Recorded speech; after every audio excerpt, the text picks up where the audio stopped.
So this series of videos is for you, my free-to-play fans out there. Wubby Gaming is going free-to-play for the next 4 weeks, possibly 12. So join me on this journey. I'm going to show you some real tips and tricks that you can do as a free-to-play player, starting with the race that's coming up. Welcome to Wubby Gaming, the place where gamers grow. So El Colossal has just started. This is the first one where it isn't specific to a particular element. So really interested to see what kind of monsters come out of this. Okay, so the first thing for race is to actually prep before the race.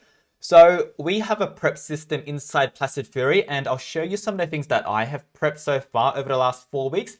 A couple of things that I was focusing my prep on. And the first thing is pterodactyls. So I did manage to get another 800-ish. And for Friedels and Tarzans, I did manage to get another 3,000.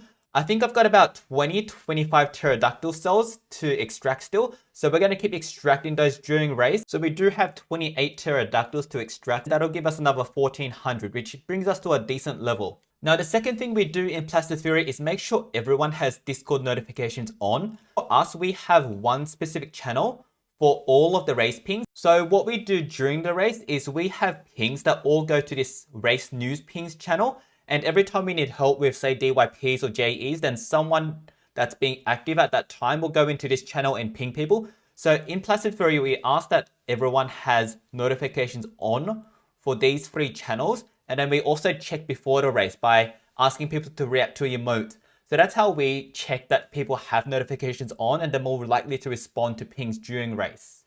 The third thing I do is I make sure I open a whole bunch of my chests that can be used during race. It's always fun to open chests, isn't it? So let's grab these 5 to 10.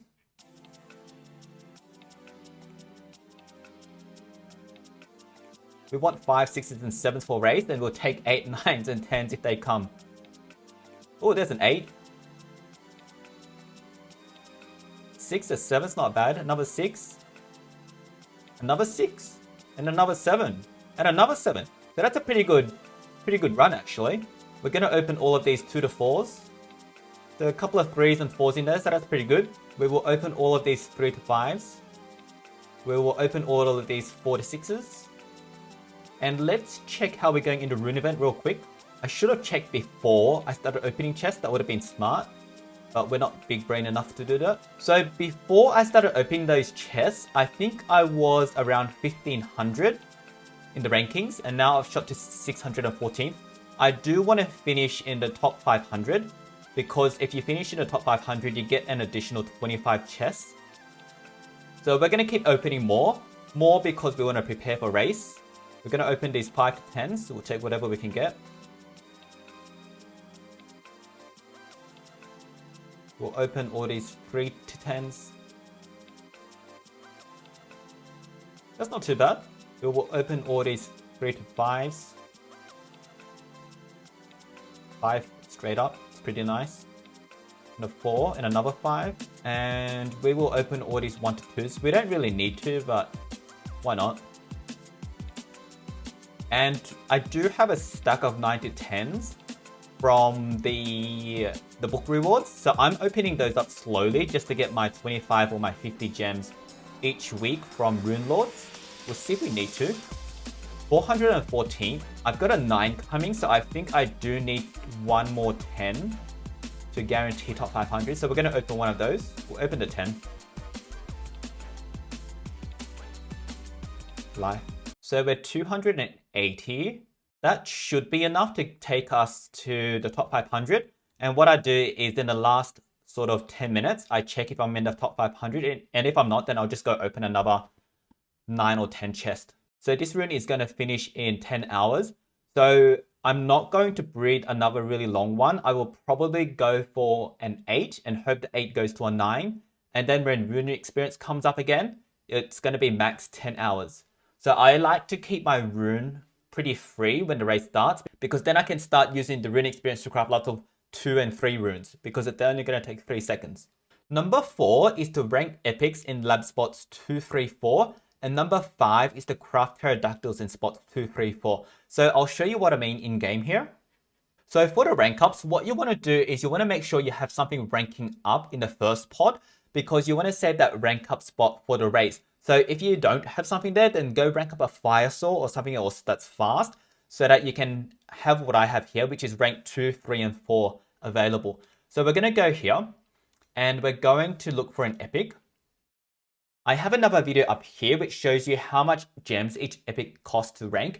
And by looking at that, you can look at the most expensive ones that you have and rank those up first because they'll be cheaper to rank and save up. Or the alternative is only rank up the ones that are cheap, such as the ones that are 17 gems. So I've sold off a lot of my expensive ones and I'm only going to be ranking the ones that are cheaper. So I like to save the water ones because there is an epic rank water just in case I need to do those. So I'm going to rank up the ones that don't have water. So I'm going to rank up Ethereal. So I've been requesting Ethereal during sort of like the last 3 or 4 weeks because it's a monster that people have a lot of sells for. And it is also 17 gems to rank. So we're going to rank up 1 Ethereal. So you can see instead of 17 gems, if you put it in here, it's going to cost 8 gems. So it's sort of like half price. We're going to find another non-water epic. So I'm going to rank up this Rhinex, another 8 gems. And let's rank up this Rabbidex. So you want to rank up your epics before the race, about 1 day out. So for example, if you have an epic that costs 23 gems, that epic is going to take 23 hours to rank instead of here about 16 and a half. So you want to rank those about 24 hours out. So you're not waiting during race. So we do these ahead of time so that when race comes around and you need an epic rank up, you can do it straight away and it's going to cost half the amount of gems. The other option is instead of 3 epics, you can rank, for example, 2 epics and legendary. But what I find is the epics come up first and you do need more epics than legendaries. And now for the crafting. So similar thing to ranking up, you want to make sure you have something crafting in the first one. You can put something else in the second, third, and fourth pods. So we're going to put 3 pterodactyls in here and they cost 2 gems each instead of 4 gems if you were to do them during race. I like to do the pterodactyls because there's a lot of rank uncommon thunder and a lot of rank uncommon dark. So we have these crafting beforehand because when it comes to the race, then these will be ready to be put on the hatchery and then we can hatch them straight away for, I think it's 4 or 5 gems. And the alternative there is instead of gemming it, you can put them onto the hatchery ahead of time and then you can hatch them for free. Next, I'm going to create some storage room in my vault. I think my vault is pretty clear already, but let's have a quick look. So you can see my vault on 85 out of 163. So that's about 80 slots, which should be plenty for this race. And it's going to fill up mostly with Tarzapes and Friedles because I've got a lot of pterodactyls, which I'm going to keep extracting. And I've got a bunch of Fundinics to rank those up. So I'm going to sell my rares because I don't need them. We'll keep that 1 eggnog just so we can level that up and sell it later because I don't have any monsters to rank up anymore for the maze coins and stuff like that. So the ones that I'm missing are things like Greenosaurs and Pandakins, the rare earths. So I'm going to fill it up with, maybe 3 or 4 Greenosaurs, 3 or 4 Pandakins. And because they actually breed pretty fast. And then the rest is going to be filled up with Tarzapes and Friedles. Next one, number 7, is decide on any rune unlocks or changes. So I'm going to do a separate video on that to help you decide which monsters you want to change your runes on because I do have a process that I go through and it does require some thinking and I have a spreadsheet that helps me with that. So I'll take you through that in a separate video. Number 8 is your hatchery in breeding trees. So let's see what we have in our hatchery in breeding right now. So my breeding is already empty. I've kept these empty purposely because El Colossal is here. So you can see my hatchery, that 14 is going to clear overnight well before race. And that 7, 2, and 4 is going to clear up pretty soon. So by the time race comes around, my hatchery is going to be very empty. And that's very important because you don't want to be wasting gems clearing your hatchery during race, or you don't want to have stuff that's clogging that because it's going to really slow you down. Number 10, this is really important if you're in a high lap team. Most teams will have some sort of a guide in terms of how many gems they expect players to prep for race. For Plastic Theory, it is to prep 1,000 gems to spend purely on race. If you want to spend gems to unlock runes and stuff, that's sort of on top. We ask our players to save 500 gems just for skips. So things, for example, like to breed the epic overphase. That's generally a skip. And then save the other 500 gems to do the normal speed ups. So things like, ranking up a epic. Number 12. So this is important if you're like a lead or a co-lead. You want to make sure the team is well prepared for the race, because what we find is at the start of the race, in the very first sort of 24, 48 hours, if you haven't sort of prepped your new players, then it can get really messy in terms of the calling and the communication, and that can be really frustrating on the whole team. So we have a system where we prep all of our new players on how to call and how to communicate during race before the race. We normally do it in the week leading up. And that comes to number 13. So we make sure that, hey, everyone understands how to call and how to communicate during race. So I have a video up here.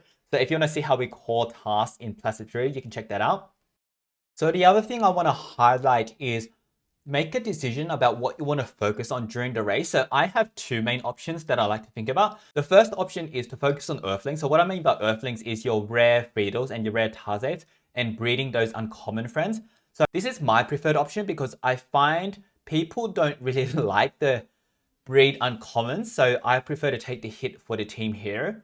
So it depends on your team and what people do more or less.